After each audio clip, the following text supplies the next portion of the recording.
Hello students, welcome to our channel science zone by Usha चर। तो बेटा आज हम इस वीडियो में कक्षा 8 पाठ 4 पदार्थ धातु और अधातु के बारे में पढ़ेंगे।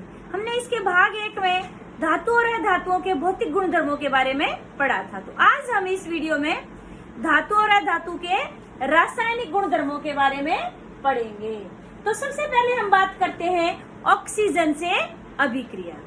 जो धातुएं होती हैं बेटे, ऑक्सीजन से अभिक्रिया करके धातु ऑक्साइड बनाती हैं। तो जैसे हमने मैग्नीशियम धातु ली, मैग्नीशियम का क्या होता है सूत्र Mg, प्रतीक क्या होता है Mg, ऑक्सीजन का O2, तो हमारा क्या बन गया MgO। लेकिन इसको संतुलित करना होता है, ये आगे आप जाके 10th क्लास में पढ़ेंगे अच्छे से कि कैसे करते संतुलित।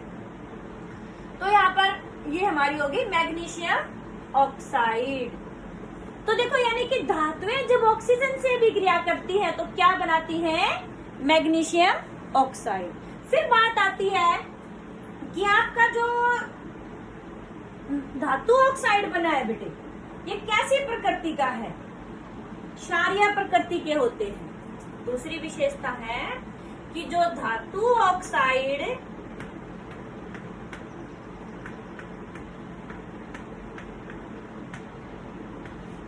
क्षारीय प्रकृति के होते हैं।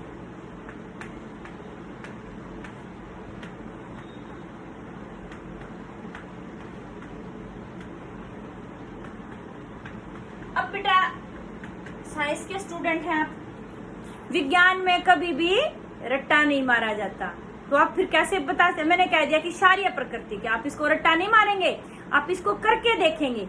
आप इसको कैसे करके देख सकते हैं, आपने 7th क्लास में पढ़ा था कि जो मैग्नीशियम धातु होती है जब उसको जलाया जाता है तो क्या करते हैं कि सफेद रंग का एक पाउडर सा बन जाता है। उससे उस पाउडर को आप पानी में घोल के देखिए, यानी कि वो जो पाउडर था वो क्या था, मैग्नीशियम ऑक्साइड था। मैग्नीशियम ऑक्साइड को आपने पानी में घोल दिया। फिर आपने अम्ल और क्षारक की पहचान भी, ये 7th क्लास में आता है, अम्ल, क्षारक और लवण, ये पाठ भी आपने 7th क्लास में पढ़ा था। किससे पता करेंगे कि वो सूचक थे? सूचक आपने एक देखा था लिटमस पत्र, 2 तरह के लिटमस पत्र थे, एक लाल लिटमस पत्र था, एक नीला लिटमस पत्र था। जो लाल लिटमस पत्र को नीले में बदलते थे वो क्या थे, क्षारीय प्रकृति के, और जो नीले लिटमस पत्र को लाल बना देते हैं वो कौन होते हैं, अम्ल होते हैं। तो अब हमारे पास जो मैग्नीशियम ऑक्साइड है बेटे, सफेद रंग का पाउडर, उसको हमने पानी में घोल के देख लेते हैं और फिर उसमें लिटमस पत्र डाल के देखेंगे।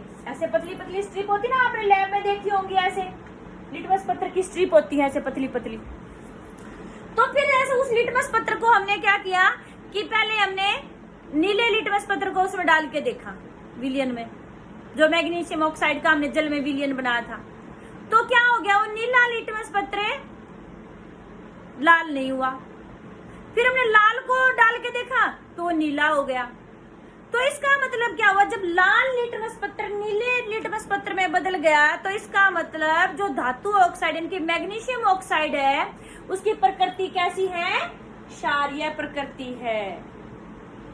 फिर हम अधातु का भी करके देख लेते हैं। ऐसे ही हमने क्या किया, सल्फर ले लिया, सल्फर का थोड़ा सा चूर्ण ले लेते हैं। आपने देखा होगा लैब के अंदर छोटे छोटे ऐसे लोहे के चम्मच से होते हैं जिन पे ऐसे स्टैंड होता है और यहाँ पर एक चम्मच सा बना होता है। उसमें हमने चम्मच के अंदर सल्फर पाउडर रख लिया, थोड़ा सा चूर्ण सल्फर का। ये नहीं भी है मान लो लैब में, तो आप क्या कर सकते हैं, बोतल का एक धातु का ढक्कन ले लिया, प्लास्टिक का नहीं लेना है, धातु का, और उस पे एक तार लपेट देते हैं ढक्कन के यहाँ से। जैसे मान लो ये ढक्कन था, इस पे हमने तार लपेट के चारों तरफ से और ऐसे बना दिया, इसमें हमने सल्फर का एक चूर्ण डाल दिया। फिर हम उसको क्या करते हैं, उसको हम गर्म करते हैं। जब वो जलेगा तो क्या बनेगा, मैग्नीशियम ऑक्साइड बन जाएगा आपका, सॉरी सल्फर डाइऑक्साइड बन जाएगा। फिर हम क्या करते हैं, उसको एक शीशे का जार लेते हैं और उस ढक्कन को तुरंत जब वो जलने लगता है तो उस ढक्कन को शीशे के जार में रख कर ढक्कन को ढक देते हैं, ठीक है। फिर उसके बाद हम क्या करते हैं कि उस जो हमारा शीशे का जार था उसमें थोड़ा सा जल मिला देते हैं। इसमें जो गैस बनी थी वो उस जल में घुल गई। कौन सी गैस बनी थी, सल्फर जब ऑक्सीजन से अभिक्रिया करता है तो क्या बनाता है? SO2। SO2 क्या है? Sulphur dioxide. ये जलीय विलीन हो गया सल्फर डाइऑक्साइड का। इसकी फिर हम पहचान करते देखते हैं, अम्लीय है क्षारीय है। इसमें फिर हमने लाल लिटमस पत्र डाला तो क्या हुआ? वो नीला नहीं हुआ। फिर हमने नीले लिटमस पत्र को डाला इसके अंदर, तो हमने देखा कि जो नीला लिटमस पत्र था हमारा वो कैसा हो गया? लाल रंग का हो गया।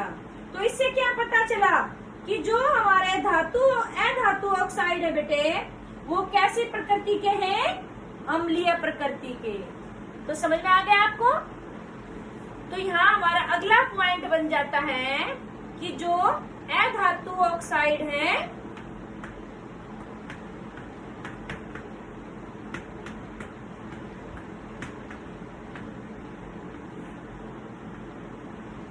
अम्लीय प्रकृति के होते हैं।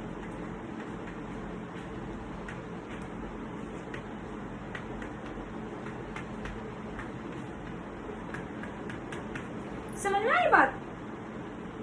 अब बेटा एक चीज का और ध्यान रखना है आपको कि ये इम्पोर्टेंट प्रश्न आपका 10th क्लास में पूछा जाता है और आपका 8th क्लास में पूछा जाता है, और ये आपका जीके का भी प्रश्न है, कॉम्पिटिटिव एग्जाम से भी आता है कि जो सोडियम और पोटेशियम धातु है वो बहुत ही अधिक क्रियाशील धातु होती है। तो इसलिए उनको कैसे स्टोर करके रखा जाता है? मिट्टी के तेल में, यानी कि केरोसिन में। क्यों? क्योंकि यदि हम उनको बाहर रख देते हैं खुला तो वो ऑक्सीजन से अभिक्रिया करके और आग पकड़ लेती है। आपने बचपन में देखा होगा, शायद आजकल तो खैर आते नहीं, हम जब छोटे थे बच्चे तो उस टाइम पर आता था ये मैजिशियन, जादूगर आता था जादू के खेल दिखाने। ऐसे वो कपड़े को क्या करता था, एक हैंकी लिया, एक बॉक्स में से ऐसे हैंकी निकाला और उसको कुछ मंत्र बोल करके और हवा में ऐसे उड़ा देता था और उसमें अपने आप आग लग जाती थी। हम सोचते थे ये तो जादू है। बाद में बड़े हुए तो पता चला वो जादू कुछ नहीं होता, वो क्या होती? साइंस की, विज्ञान की ही ट्रिक्स होती है। सोडियम धातु का चूर्ण बना के और उस पे लगा, जैसे उसने एक पाउडर सा लिया था वो वैसे छिड़कता है कि भी मंत्र बोल रहा है। वो क्या छिड़का था उसने? सोडियम धातु का पाउडर। और जब वैसे हवा में घुमाया तो यानी कि ऑक्सीजन के संपर्क में आ गई वो सोडियम धातु, वो फिर आग पकड़ लेता है। इसीलिए सोडियम धातु को मिट्टी के तेल में डुबो के रखा जाता है। और जो सोडियम पोटेशियम धातु है ये जल के साथ भी बहुत तीव्र गति से अभिक्रिया करती है, वहां पर भी बहुत अधिक ऊष्मा निकलती है।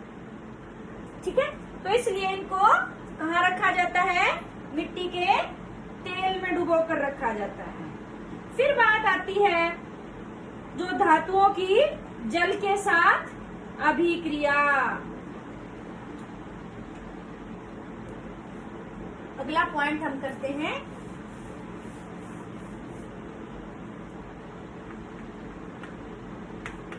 जल से अभिक्रिया।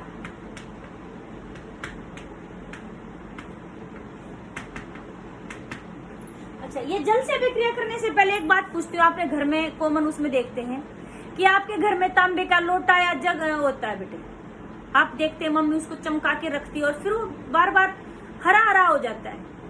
क्यों होता है ऐसे? क्योंकि जो तांबा है, तांबे को क्या बोलते? कॉपर भी बोलते ना।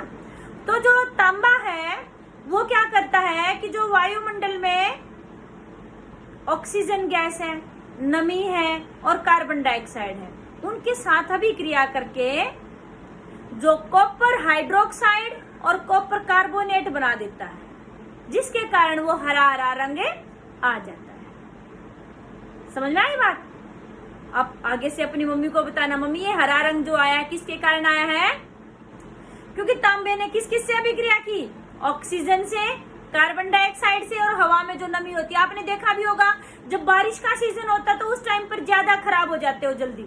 आप हाथ में तांबे की अंगूठी या कुछ कड़ा वड़ा डालते हैं तो आपका शरीर भी हरा हरा हो जाता है बारिश के दिनों में, तो जब पसीना ज्यादा आता है, नमी भी ज्यादा होती है।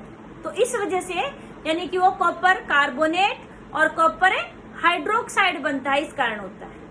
फिर हम बात कर रहे थे कि जल के साथ अभिक्रिया। धातुएं जल के साथ अभिक्रिया जब करती हैं, जैसे हमने सोडियम धातु ही ले ली और वो जल के साथ अभिक्रिया करेगी तो क्या बना देगी,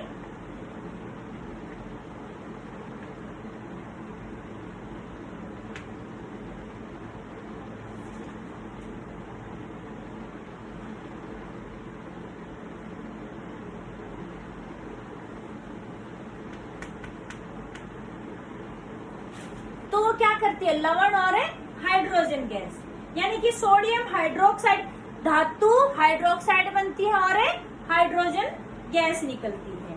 अच्छा, ये भी आपका जीके का क्वेश्चन भी है और आपके कॉम्पिटिटिव एग्जाम्स में बहुत में पूछा जाता है कि आप कैसे पहचान करेंगे कि निकलने वाली गैस हाइड्रोजन गैस है।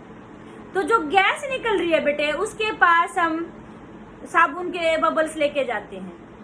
हमने एक साबुन का घोल बना लिया और उसमें से बबल्स निकलने, जैसे ऐसे बबल्स बना लिया, उसमें गैस प्रवाहित की थी। वो बबल्स के पास अब जब हम जलती हुई मोमबत्ती लेके जाते तो जो बुलबुले थे यानी कि बबल्स थे हमारे, फट की आवाज के साथ फट जाते हैं वो। तो इस फट की आवाज को पॉप ध्वनि भी कहते हैं। तो यानी कि जो गैस पॉप ध्वनि के साथ फटे तो वो कौन सी गैस है, हाइड्रोजन गैस। तो ये इसके लिए टेस्ट होता है हाइड्रोजन का। तो यानी कि जो जल से जब धातुएं अभिक्रिया करती हैं तो क्या बनाती हैं, ये हाइड्रोक्साइड और हाइड्रोजन गैस उत्पन्न करती है। ठीक है, आपको बात आई समझ में? यानी कि हाइड्रोजन गैस का जो टेस्ट होता है वो आप कैसे कर सकते हैं, उसके पास जलती हुई मोमबत्ती लेके जाएंगे बबल्स के पास और जब वो यानी कि पॉप ध्वनि आएगी तो यानी कि वो हाइड्रोजन गैस है। और जो क्षारों से अभिक्रिया करते हैं तो यानी कि जो क्षार है वो जल से अभिक्रिया करेंगे तो वो क्रिया बहुत ही जटिल होती है। फिर आगे आती है विस्थापन अभिक्रिया। विस्थापन अभिक्रिया क्या होती है बेटे?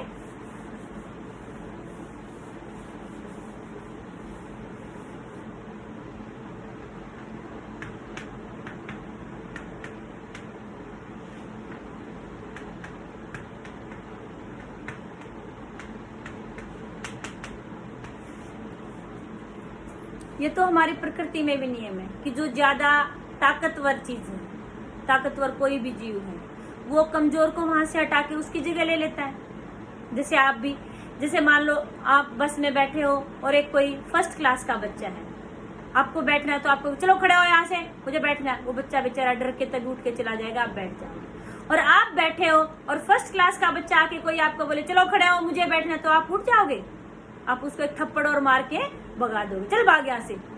तो ऐसा क्यों हुआ? क्योंकि ज्यादा ताकतवर आप हो। तो यही जो बात है विज्ञान में भी अपनाई जाती है। अब विज्ञान में ताकतवर किसको बोलते हैं? जो ज्यादा क्रियाशील होता है, यानी कि अधिक क्रियाशील जो धातु है, कम क्रियाशील धातु को उसके जलीय विलयन में उसके यौगिक से हटाकर उसकी जगह ले लेती है। तो ये अभिक्रिया क्या कहलाती है? विस्थापन अभिक्रिया। स्थापन मतलब उसकी जगह करना, विस्थापन उस जगह से हटा देना और खुद उसकी जगह ले। समझ में आई बात? तो जो अब ये हमें कैसे पता चले कौन सी अभिक्रियाशील ज्यादा कौन सी कम है? आगे बड़ी क्लासेस यानी कि 10th क्लास में आएगा सक्रियता श्रेणी। एक ऐसी श्रेणी बनी हुई है जिसमें सबसे ऊपर अधिक क्रियाशील और फिर नीचे हम आते जाते तो क्रियाशीलता घटती चली जाती है। ये सारणी आप आगे 10th क्लास में पढ़ेंगे। ठीक है बेटे? तो यानी कि विस्थापन क्या हुआ, आपने यह अभिक्रिया की भी होगी 7th क्लास में कि भी कॉपर सल्फेट का एक घोल ले लिया। कॉपर सल्फेट का घोल कैसे रंग का होता है? नीले रंग का। उसमें लोहे की कील जब डाल देते हैं तो धीरे धीरे क्या देखते हो? नीला रंग खत्म हो जाता है और नीचे लाल लाल भूरा भूरा नीचे कुछ जम जाता है बीकर में और जो हल्का ग्रीन सा कलर आ जाता है उस विलयन में। ऐसा क्यों हुआ? अभी उसके लिए अभिक्रिया आती है। जैसे हमने कहा कि कॉपर सल्फेट ले लिया और उसमें हमने क्या डाला? लोहे की कील Fe। तो क्या हुआ कि भी अभी हमने कहा था कि जो अधिक क्रियाशील धातु है कम क्रियाशील धातु को उसके जलीय विलयन से हटा के खुद उसकी जगह ले लेता है। तो यहाँ से कॉपर हट जाएगा, क्या बन जाएगा? FeSO4 ferrous sulphate plus Cu। तो जो हल्का ग्रीन कलर आया, हल्का हरा रंग, किसके कारण आया? फेरस सल्फेट के कारण से। और जो बीकर में नीचे लाल लाल भूरा भूरा जो जमा हो गया वो क्या था? कॉपर। तो समझ में आई बात? आपसे कोई इस तरह प्रश्न पूछा जा सकता है, कोई समीकरण दे दिया, ये कह देंगे कि हमने ये डाला तो ये इसका रंग नहीं बदला। क्यों नहीं बदला? तो आप यहाँ कहेंगे कि यहाँ पर विस्थापन अभिक्रिया नहीं हुई। क्यों नहीं हुई? क्योंकि सिर्फ अधिक क्रियाशील धातु ही कम क्रियाशील धातु को उसके यौगिक से हटा सकती है। अब नहीं हटाए तो यानी कि ये जो हमने नई धातु डाली है ये कम क्रियाशील है इससे, इसलिए नहीं हटा पाई। फिर आगे बात आती है बेटे आपकी कि भी जो धातुएं हैं ये अम्लों से कैसे अभिक्रिया कर सकती हैं। धातुएं जब अम्लों से अभिक्रिया करती हैं, धातुएं भी करती हैं, अधातुएं दोनों ही करती हैं अम्लों से। तो जब अम्लों से अभिक्रिया करती है तो क्या बनता है? धातु प्लस अम्ल। हमारा क्या बन जाएगा? लवण प्लस हाइड्रोजन गैस। जैसे हमने मान लो मैग्नीशियम धातु ले ली और अम्ल हमने HCl हाइड्रोक्लोरिक अम्ल ले लिया, तो हमारा क्या बन जाएगा? MgCl2 plus H2। अब इसको बैलेंस करना पड़ेगा, तो हमारा ये हो गया बैलेंस। बैलेंस आगे आप 10th क्लास में पढ़ेंगे, अभी इसको करने की जरूरत नहीं, सिर्फ आपको याद रखना है। ये देखना है कि भी इधर जितने तत्व हैं, मतलब किसी तत्व के जितने परमाणु हैं उतने ही इधर होने चाहिए। जैसे हमने यहाँ Cl के 2 लगाए थे तो इसलिए हमने आगे 2 लगा दिया। फिर हाइड्रोजन के 2 हो गए, यहाँ भी 2। यहाँ Mg का 1 है तो यहाँ पर 2 लगाने की जरूरत। जो अधातुएं हैं वो भी बेटा धातु से अम्ल से अभिक्रिया करती तो हाइड्रोजन गैस ही बनती है। फिर आता है धातु और अधातुओं के उपयोग दैनिक जीवन में, कि धातु और अधातु कहाँ कहाँ प्रयोग होती हैं। सबसे पहली बात कि जो हम कहते हैं कि हमारी जीवनदायिनी है धरती के ऊपर गैस, कौन सी गैस? Oxygen gas. ऑक्सीजन के बगैर तो हम मर जाएंगे। क्यों मर जाएंगे? क्योंकि ऑक्सीजन ही है जो हमारे भोजन से ऊर्जा निकालती है श्वसन प्रक्रिया में, और फिर हम अपना कार्य कर पाते हैं। तो यानी कि ये भी क्या? ऑक्सीजन अधातु है, तो यानी कि श्वसन के लिए प्रयोग की जाती है। और जो हमारा रक्त होता है उसका लाल रंग किसके कारण होता है? उसमें हीमोग्लोबिन होता है। हीमोग्लोबिन में क्या पाया जाता है? आयरन धातु यानी कि लोहा पाया जाता है। पत्तों का जो क्लोरोफिल हरे रंग का वर्णक होता है, पत्तों का जो हरा रंग है, किसके कारण? क्लोरोफिल के कारण। क्लोरोफिल में क्या पाया जाता है? मैग्नीशियम पाया जाता है। तो ये हमारे कुछ डेली लाइफ के थे बेटे। आपने देखा होगा कहीं चोट लग जाती है, में खून आ जाता है तो डॉक्टर एक जामनी से रंग की कुछ लगाते, बैंगनी बैंगनी कलर की दवाई से लगा देते हैं, वो कि कुछ इसके अंदर कीटाणु वगैरह पैदा ना हो, इन्फेक्शन ना हो, संक्रमण ना हो। तो वो क्या है? आयोडीन है। तो यानी कि क्या है? ये आयोडीन है, अधातु है। जो हमारे मिठाइयां होती है उनके ऊपर वो पतली सी पन्नी सी लगाई जाती है, चमकीली सी, वो क्या है? चांदी का वर्क होता है। गहने बनाने में प्रयोग होती है हमारी धातुएं, सोने चांदी के गहने पहनती ना आपकी मामा, तो यानी कि इसका वहां पर प्रयोग होता है। फिर आपने एक और सुना होगा कि भाई जो आपका जल होता है, जल का शुद्धिकरण, उसमें क्या कौन सी दवाइयां डाली जाती है? कहते हैं क्लोरीन की टैबलेट डाली जाती है पानी को शुद्धिकरण के लिए। तो यानी कि क्लोरीन क्या है? अधातु है। तो यानी कि जल के शुद्धिकरण के लिए क्लोरीन का उपयोग किया जाता है। ठीक है। और धातुओं का यानी कि बहुत सारे जो हमारे औजार है, कृषि के सारे औजार, वो किससे बन रहे? धातुओं से बन रहे हैं। तो यहाँ पर बात, और आपने एक और देखा होगा, आप त्योहारों पर शादियों में पटाखे छोड़ते हैं खूब। जो पटाखों में भी क्या होता है कि जो ये ध्वनि आती है विस्फोट की, तो वो किसके कारण से आती है? उसके अंदर क्या भरा जाता है? सोडियम, और उसके कुछ और आगे लवण होते हैं वो भरे जाते हैं। आप आगे बड़ी क्लासेस में पढ़ेंगे। अच्छा, फिर जो हम पौधों में वृद्धि के लिए उर्वरक डालते हैं बेटे, उर्वरक भी क्या होते हैं? उनके अंदर क्या पाया जाता है? NPK, यानी कि N क्या है? नाइट्रोजन, P क्या है? फॉस्फोरस, K क्या होता है? पोटाशियम। तो यानी ये भी क्या है हमारे? नाइट्रोजन और फॉस्फोरस क्या है? अधातु। पोटाशियम आपका क्या है? धातु है।